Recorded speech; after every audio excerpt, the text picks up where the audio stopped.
Adelante con el informe de nuestra mesa. Nuestro hashtag es educación inclusiva. Educación inclusiva. Hoy no va ENM. Cualquier padre o madre que se encuentre en su hogar, en su casa, en este momento viendo el programa, o algún familiar de un chico con una de estas condiciones y que haya tenido dificultad para integrarlo al sistema escolar o no encuentre un lugar donde pueda ayudar a su niño, atento a esta mesa. Adelante.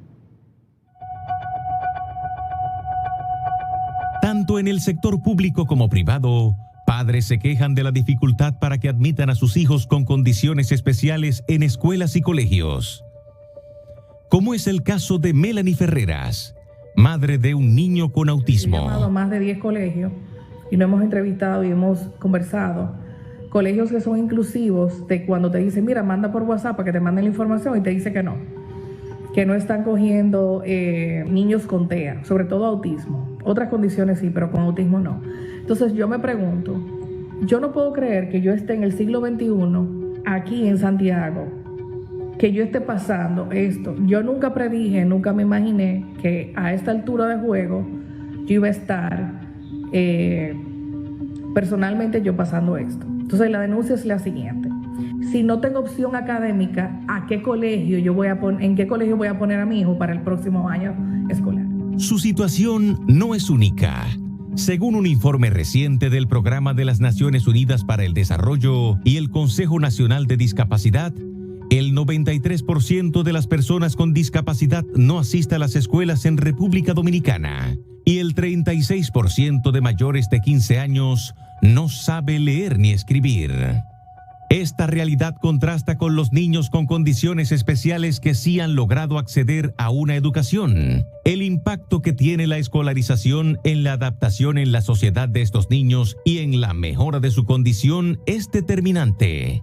Hoy en la mesa de Esta Noche, María Cela, debatimos sobre los retos de la inclusión de niños especiales en el sistema educativo dominicano. ¿Qué hace falta para que cada uno de ellos tenga la oportunidad de una escolarización? ¿Y cuáles experiencias de éxito en República Dominicana se deberían estar replicando en todo el país? Nuestros invitados en la mesa en el día de hoy son precisamente Melanie Ferreras, quien es el testimonio, reside en Santiago. Su niño tiene 4 años, se llama William Arturo Suárez, tiene autismo, ha intentado integrar a su hijo al colegio, como ustedes escucharon, pero los centros educativos no aceptan las solicitudes de inscripción debido a que el infante posee esta condición especial. También tenemos con nosotros a Paula Cercas, licenciada en Psicología Clínica, especialista en Clínica y Psicoterapia Psicoanalítica, posee una maestría en Gerencia Educativa y especialista también en el tema de chicos con autismo. Tenemos con nosotros a Karina Abreu, psicóloga, educadora, secretaria general de la Asociación de Instituciones Educativas Privadas, AINEP, y directora del Colegio Escuela Nueva, coordinadora de posgrados en educación de UNIBE. Y de este lado a la licenciada Lucía Vázquez, encargada de la Dirección General de Educación Especial del Ministerio de Educación. Gracias de verdad por venir a la mesa, porque siempre decimos que la parte oficial la parte pública es sumamente importante, la parte privada es muy pequeña en comparación con el resto del estudiantado. Y a la licenciada María de la Rosa, técnico docente nacional, parte del equipo de los Centros de Recursos de Atención a la Diversidad. Vamos a hacer una pausa, ese es nuestro panel, ya lo acaban de conocer. Prepárense, hagan las preguntas desde ya a nuestro Twitter en María Cela o a nuestro Instagram, porque vamos a empezar a plantear esta situación. A ver, ¿qué va a pasar en el futuro de una vez por todas? Tenemos que empezar a crecer en ese sentido. Ya volvemos. Yo creo que tenemos que empezar definiendo algo. Aquí una amiga nos pone, especiales son las pizzas, los productos, los niños tienen condiciones específicas. Rosana Gil, gracias Rosana. Mira, es que estamos hablando de diferentes tipos de situaciones o de condiciones especiales, como dices tú. Estamos hablando de espectro autista, estamos hablando de discapacidad, estamos hablando de trastornos del neurodesarrollo.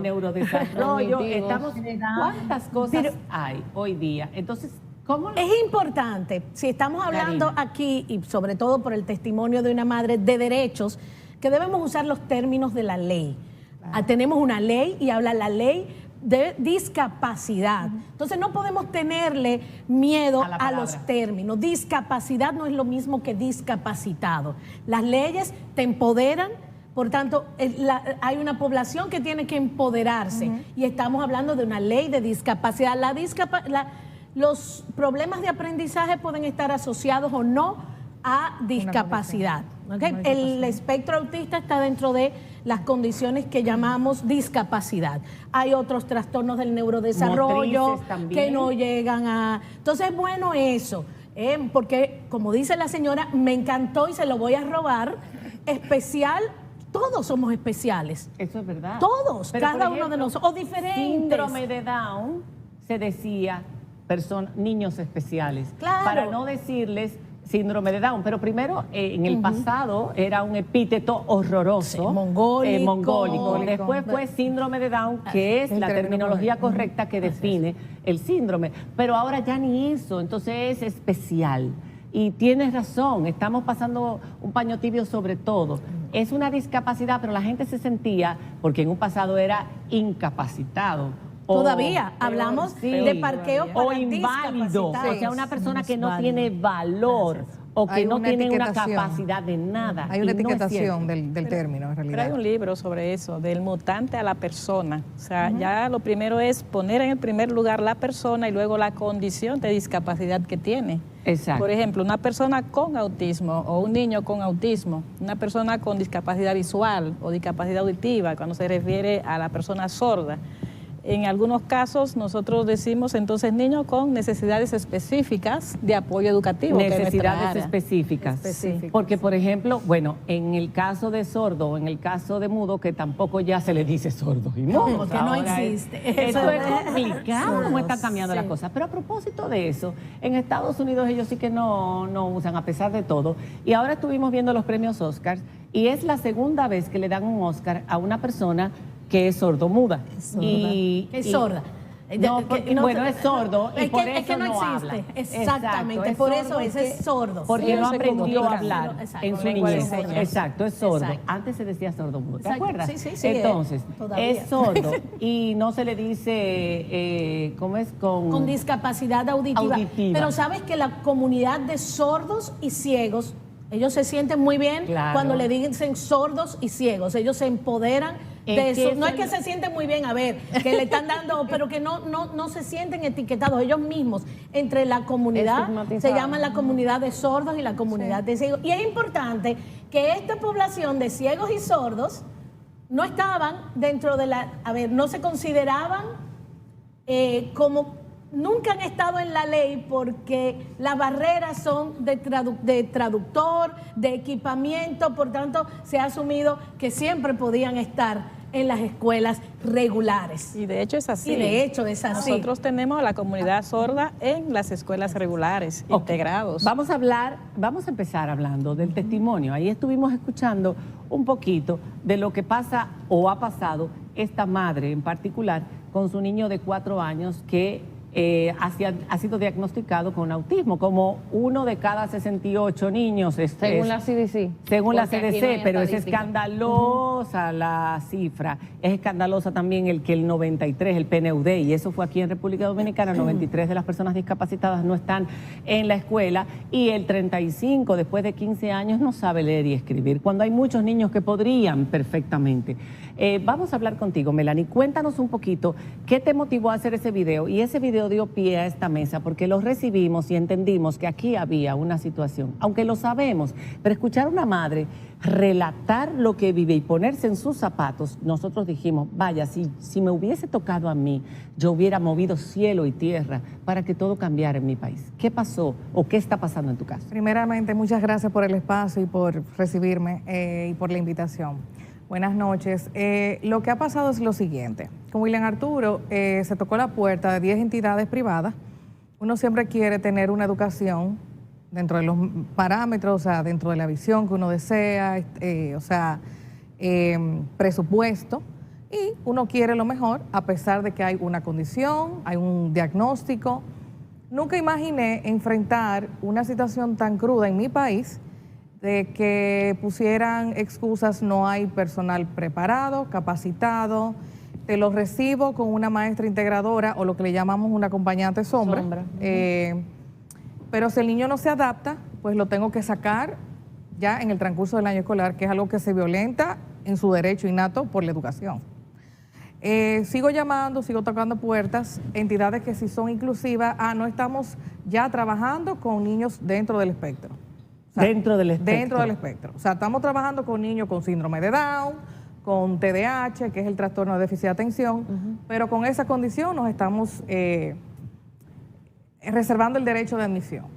Otros colegios que sí trabajan con niños con condiciones o discapacidad tenían el cupo ya agotado, porque tienen cierto cupo para poder brindarle la atención que requiere ese estudiante necesaria. Y entonces, yo me pregunto como madre, si eso es en mi país y me ha tocado esta situación, yo sé que no soy la única, ¿qué vamos a hacer? O sea, ¿qué se va a hacer en el sector privado? Porque debo recalcar que luego de una reunión hoy muy productiva y muy esperanzadora, quiero agradecer a doña Lucía, primero por darme mucha esperanza, poner en mano recursos que no conocía y aparte empoderarme, como decía nuestra colega aquí de panel, de que sí hay opciones, no solamente dentro del sector privado, sino que también el mérito del sector público hay que darle la credibilidad justa. Pero para todo el mundo, no solamente para ti. No solamente para mí. Yo vine como vocera de una situación que me pasó personal, pero represento una comunidad no solo aquí, a nivel nacional. Yo no soy la única que tiene un niño con una condición, pero sí entendí que luego del video, que fue un desahogo, nunca me imaginé que hubiese tenido la repercusión que tuvo y que me abriera las puertas de estar aquí hoy. Gracias a Dios de tener respuestas a un llamado, a una queja, a un sentir como madre. Y agradezco la oportunidad que se me ha dado para poder recibir y traspasar a mi comunidad lo que recibí hoy. Ok. Yo quisiera, Diana, ¿quieres hacer una pregunta o Camila? Yo quisiera Adelante. saber, el país pertenece a las Naciones Unidas y según la Agenda de Desarrollo Sostenible al 2030, la educación inclusiva es uno de los objetivos. Quisiera saber cuál es la situación actual de República Dominicana y cuáles son los desafíos principales que estamos enfrentando en la actualidad, porque sé que se ha avanzado mucho, pero falta. El objetivo, y disculpen que estoy agripada, uno de los objetivos de desarrollo sostenible, el número 4, específicamente trata de la población con vulnerabilidad. Y tenemos un presidente muy sensible y un ministro de Educación que está 100% trabajando la inclusión. Su interés es apoyar a todas las condiciones de discapacidad en edad escolar. Nosotros inclusive el 3 de diciembre del 2020 lanzamos una mesa de diálogo en donde las personas que trabajan estadística nos apoyen en ese levantamiento de información de los niños, niñas y jóvenes que necesitan escolarización. Queremos saber quiénes son y dónde están. Sí, porque no hay un censo, ni siquiera. Precisamente los censos no nos dan lo que queremos hasta ahora. En este país no hay estadística de nada. ¿Cómo vamos a pensar que qué bueno que se esté haciendo eso? Pero ahí tenemos que ubicarnos en el país, que hemos avanzado. Adolecemos de la evidencia en todos los sentidos. Poblaciones vulnerables todavía se toman menos en cuenta. Qué bueno que hay esta iniciativa, pero adolecemos de estadísticas de todo. De todo. De todo. Ahora, Ese es uno de los retos principales. Me gustaría saber cómo se está manejando en este momento dentro del sistema público. ¿Hay centros especiales o es que en las escuelas normales están admitiendo a niños, por ejemplo, con síndrome de Down? O sea, ¿qué opción tiene el padre que vive en Montecristi y tiene un niño con síndrome de Down de llevarlo a una escuela? Sí, lo primero es conocer lo que es la estructura nuestra. Dependemos de servicios técnicos pedagógicos, que es una viceministra, se llama Ligia Pérez, que está bajo el ministro Roberto Fulcar. Y todo ese viceministerio abarca la parte pedagógica, porque es bueno esclarecer que la función de educación especial es apoyar a los niños en condición de discapacidad en los centros. ¿O incluirlos? Ambos, pero ¿qué pasa? la inclusión no es solamente para los niños con discapacidad, que hay que esclarecer eso. Inclusión es para todos los y las estudiantes que puedan llegar al centro educativo. Pero no hay un departamento o no hay... A ver, no. La pregunta era, ese padre que vive en Montecristi, que vive en Barahona, que vive en Junumucú, en La Vega, si quieren inscribir a su hijo con síndrome de Down o con autismo en la escuela, ¿se lo admiten? Sí, lo primero es, por eso comencé a hablar de la estructura, porque nosotros tenemos 18 regionales. En cada regional hay un centro de atención a la diversidad. Lo ideal es que el padre se acerque al centro educativo que más cerca le quede. ¿Por qué? Porque dentro de ese centro arriba hay un distrito que le va a apoyar. Nosotros logramos a partir de septiembre de 2020 integrar una técnica o técnico de educación inclusiva en cada uno de los distritos. Y entiéndase, hay 122 distritos en el país. O sea que son 122 técnicas para un distrito que tiene ¿cuántas escuelas? O sea, ¿cuántos estudiantes? Lo que pasa con esto es el levantamiento. Nosotros dijimos, vamos a hacer un levantamiento, pero identificar. Eso fue en 2020, usted dijo, ese levantamiento. Sí, el levantamiento para la estadística fue en octubre de 2021. Ajá. Pero en el 2020, cuando yo entro a la Dirección de Educación Especial, no teníamos había nada. una No había estadística. nada. O sea, ustedes cuando llegaron ahí no encontraron la cantidad de niños con discapacidades, condiciones especiales, ¿Y espectros, cuáles? etcétera, etcétera. No estaban clasificados.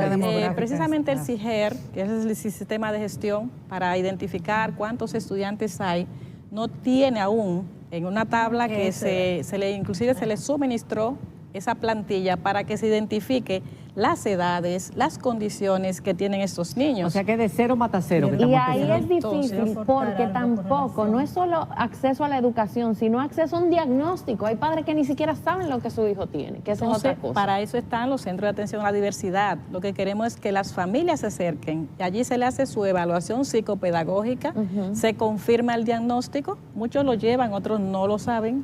En ese proceso de identificación, entonces se apoya a las condiciones que tengan los niños para irlo registrando, primero registrarlo y segundo, darle los servicios de escolarización. Paula de la Rosa quiere hablar, Paula quiere hablar y María de la Rosa también quiere hablar. Karina, no hay que darle la palabra. ¿Cuándo regresemos? Me pueden contratar aquí. Te voy a contratar. Me están escribiendo, cállate a María Cela, no la has dejado hablar. Camila, oye lo que te digo, prepárate, que a Karina que vamos a traer aquí. Bueno, se quedó la palabra allí. Entonces. Exacto, cuando regresemos de la pausa, porque estamos empezando este tema. Queremos su apoyo, sus comentarios. Cuando regresemos de la pausa.